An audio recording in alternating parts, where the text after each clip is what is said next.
It started when I was about 8 or 9 years old, and it lasted for 3 summers in a row. I don't remember the exact date of the first episode, but it was always at my grandmother's house during the July holidays. I stayed in the back bedroom, the one with peeling wallpaper and the closet that creaked even without wind. And every now and then, maybe every 6 weeks, I had the same dream. In the dream, I wasn't lying down. I was sitting on the edge of the bed, but I couldn't move. It wasn't exactly sleep paralysis. It was as if my body were held down by an invisible pressure on my shoulders and knees. And yet I saw everything with absolute clarity, as if I were awake. The first thing I noticed was the light, a narrow strip of pale yellow coming in under the closed door. It was the same hallway light from the living room lamp, but in the dream, it seemed alive, pulsing slowly, as if it were breathing. I knew it was a dream, not by logic, but by instinct. Even so, the fear was real, physical. My heart beat so hard I could feel it in my temples. After a few seconds watching the light, I started hearing sounds. First, the ticking of the hallway wall clock, but counting wrong. Instead of seconds, it seemed to mark minutes backward. It was a dry, metallic sound that echoed as if it came from inside the walls. Then, I noticed the toys. They were scattered on the floor even though I'd never brought them into the room. They were all old. A wooden horse with a broken leg, a rag doll missing one eye, a jigsaw puzzle with pieces missing. Things that had belonged to my older aunt, who died before I was born. My grandmother kept everything in boxes in the attic, and I'd only seen them once by accident. But in the dream, the toys were arranged in a circle around the bed, as if someone had placed them there carefully. And in the center of the circle sat a half-full glass of water. I never drank water at night, so that made no sense. After observing all this, I felt an irresistible urge to look at the door. It always happened at the same moment. As soon as my eyes fixed on the strip of light, it went out, completely. The hallway turned black. And then, seconds later, the light returned, but dimmer, more orange. And this time, there was a shadow cast on the bottom of the door. A silhouette of someone crouching, knees bent, and hands resting on the floor as if peering underneath. I tried to scream, but no sound came out. I tried to close my eyes, but couldn't. I just stayed there, motionless, waiting for the doorknob to turn. But it never did. Instead, the shadow began to tap lightly on the wood. 3 short, spaced-out knocks, like a code. That was the moment I always woke up. Sometimes I'd jump out of bed and run to the door, flinging it open. Other times I'd stay curled under the covers until sunrise. But one way or another, I always checked the hallway. There was never anyone. No sound. No trace. Just the lamp on, as always. After the 3rd time, I told my grandmother. She hugged me and said dreams like that were common in old houses, that the walls held memories.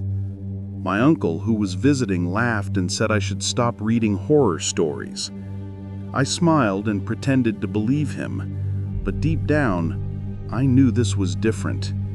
My grandmother, sensing my fear, took me for a walk in the yard that night. She showed me the stars and said that as long as they were there, nothing bad could reach me. But even with the stars shining, I didn't feel safe. The dream stopped for almost a year. I nearly forgot it, or almost did. Life went on, school, friends, summers in other houses. But on a night of suffocating heat, it came back. Everything was the same. The light, the toys, the clock. Except this time, when the shadow appeared under the door, It didn't knock.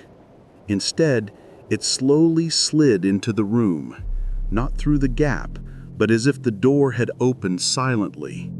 As soon as I saw that, I woke up, but I couldn't move. I was trapped, just like in the dream. My whole body tingled, and the air felt denser, heavier. And for the first time, I smelled something. Mold and lavender. The same scent my grandmother used on the sheets. I stayed like that for minutes that felt like hours, certain something was behind me breathing. When I finally got up, I ran to the door and yanked it open. The hallway was empty.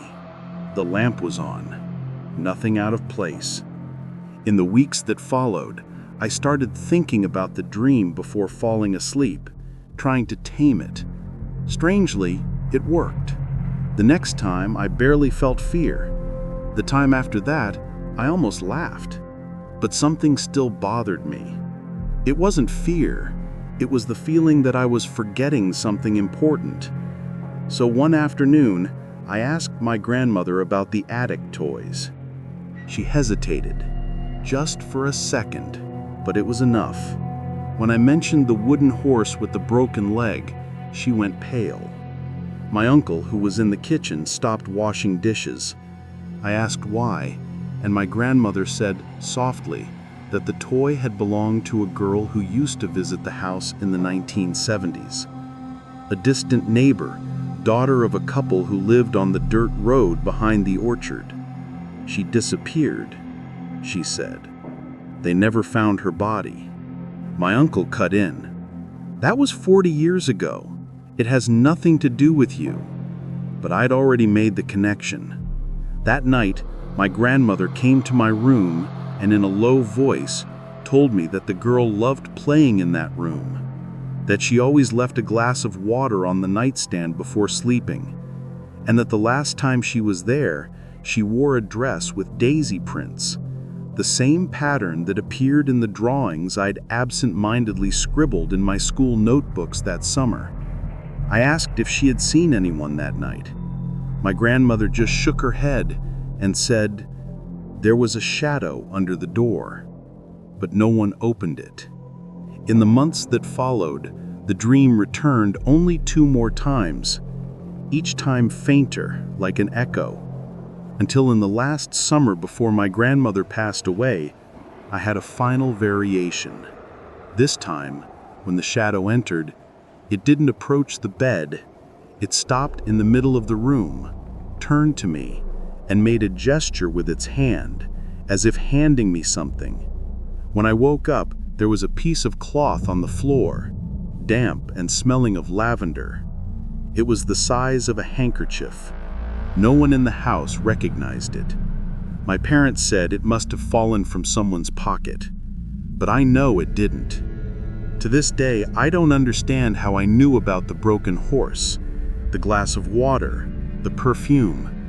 I never went up to the attic alone. I never saw photos of the girl, and yet I dreamed of her as if we'd shared the same room. I searched local archives. I found her name, Clara. Missing since 1973, at age 7. The last witness said they saw her walking towards our house. My parents insist it was just coincidence, that the brain mixes stories overheard by chance. But there's one question that won't leave me. Every time I had that dream, was she really there? Not as a threat, but as someone trying to be remembered? And if so, why did only I see her? I never asked my grandmother if she also heard the 3 knocks on the door. Maybe I was afraid of the answer. Since it happened so long ago, it's unlikely I'll ever know the truth now. But if I ever do, I'll send an update.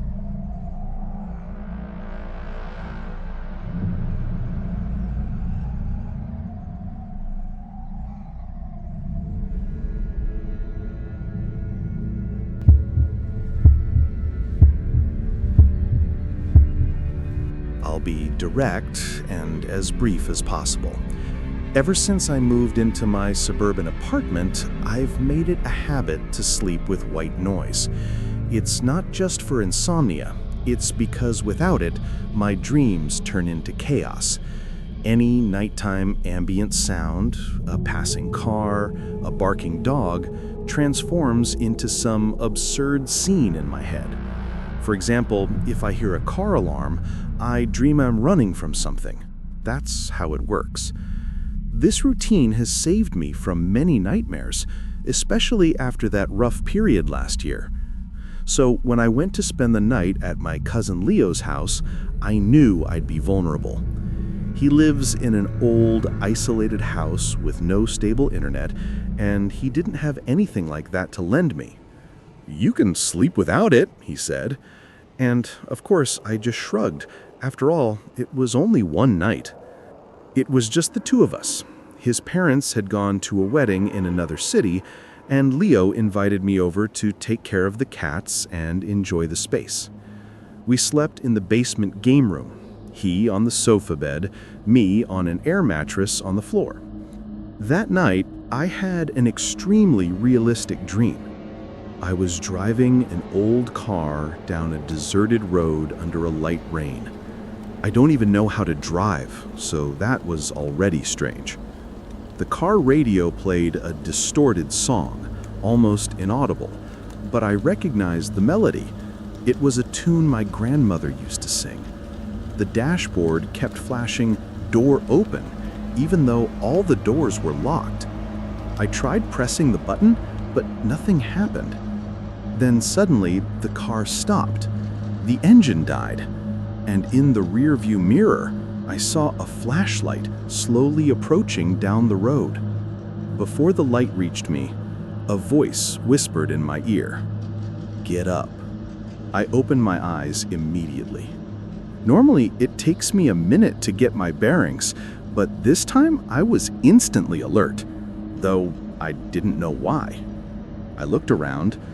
Leo was snoring on the couch. Everything seemed normal. Scattered video game controllers, the TV off, the basement window slightly ajar. But seconds later, I noticed a sound that shouldn't have been there. It was a beep. Continuous, sharp, and repetitive. Exactly like the open door alarm from the car in my dream. It was coming from somewhere upstairs.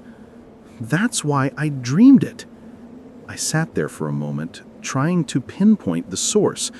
Then, like a total idiot, I decided to go check it out alone. I climbed the wooden stairs slowly, each step creaking under my feet. The beeping grew louder as I moved forward. It was coming from the kitchen. The kitchen door was slightly open. From where I stood, I could see the refrigerator. The interior light was on and the door was wide open. There was no way that could have happened on its own. Leo always slams it shut. He's kind of obsessive about it. I stepped closer, but something made me stop before entering.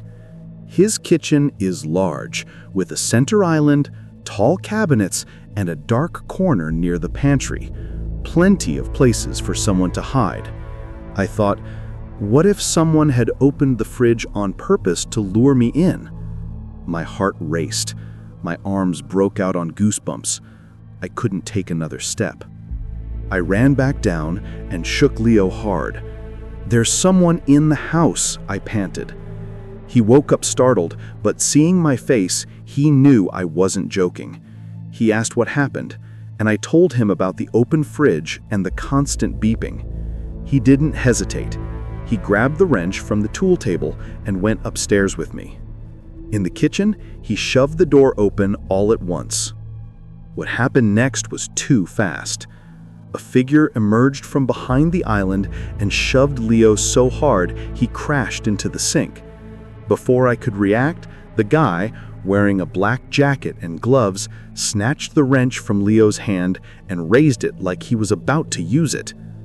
I tackled him without thinking. All three of us hit the floor wrestling.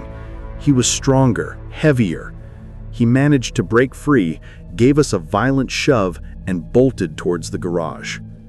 When we got there, the door was open and the family car was gone. The police took nearly an hour to arrive. They said it was probably just a regular burglary. They took the car, maybe some jewelry from upstairs. But it doesn't make sense. Why would someone open the fridge and leave the alarm beeping knowing it would draw attention? Why not just come in, take what they wanted, and leave quietly? Leo is convinced the intruder knew his parents were away and that only 2 teenagers were home. And worse, he thinks the goal wasn't to steal. It was to test whether we were alone. If that's true, the car was just a distraction. Or maybe the first step of something bigger. I can't stop thinking about what would have happened if I'd gone into the kitchen alone. And even more, why the dream warned me so clearly. The police didn't care about that. They called it a coincidence. But I know it wasn't. The alarm sound was identical. The feeling of danger, the same. Someone wanted me to climb those stairs, and to this day, I still don't understand why.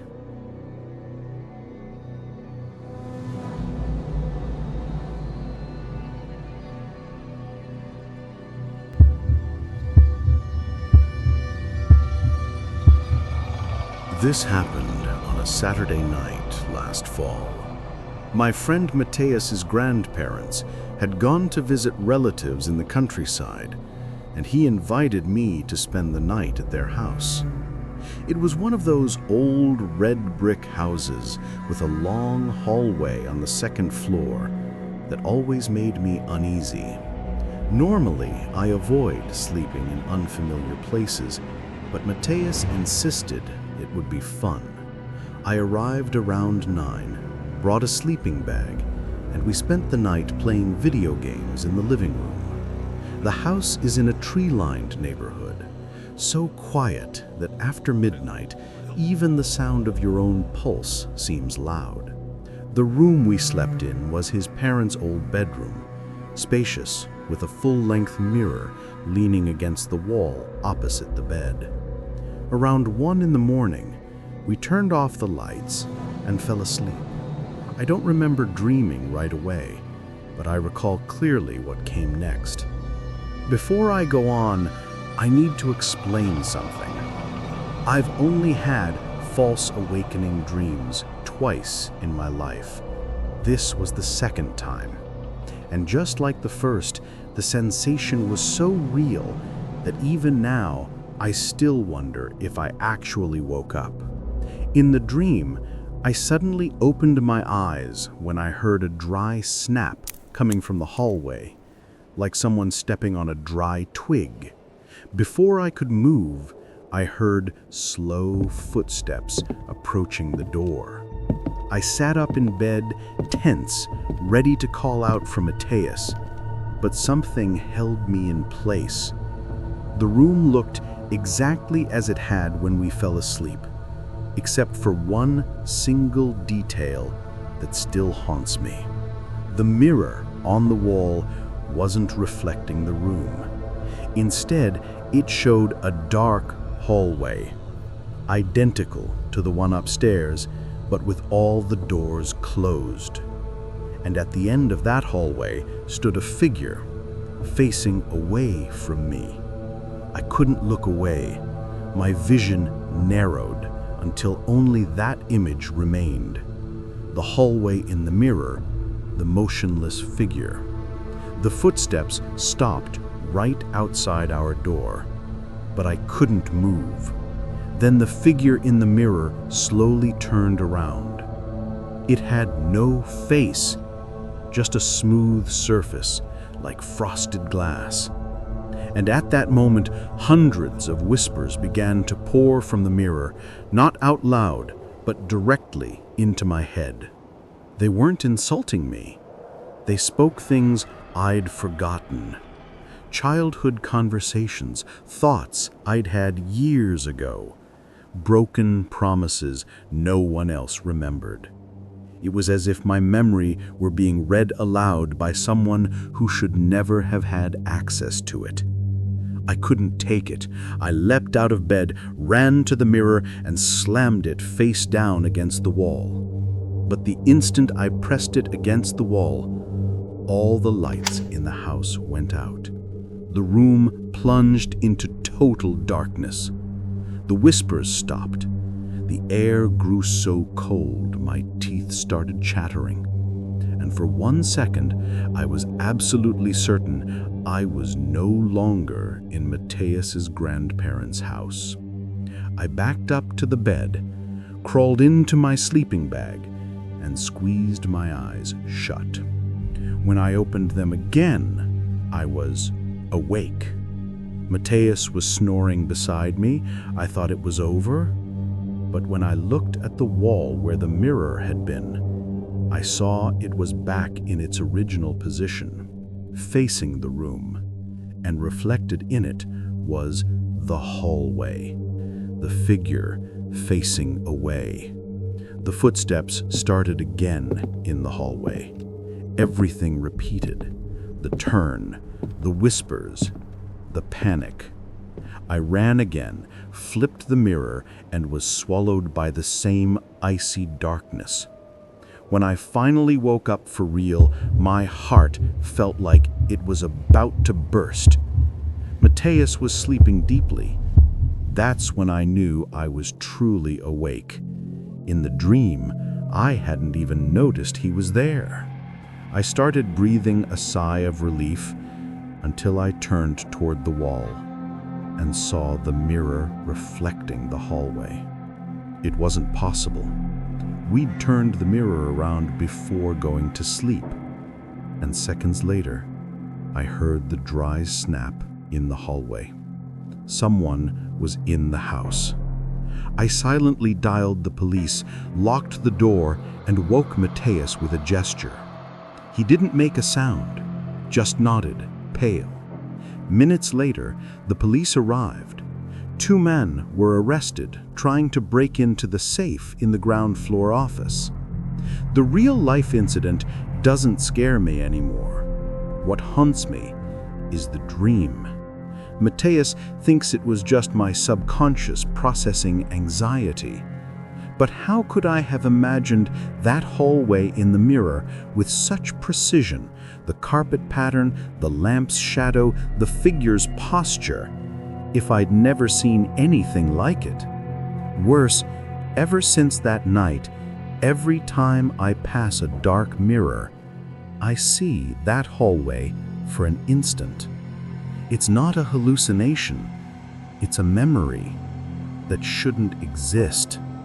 I hope it fades with time, but somewhere inside me, I'm afraid that hallway is always waiting for me, and that one day I won't be able to leave it.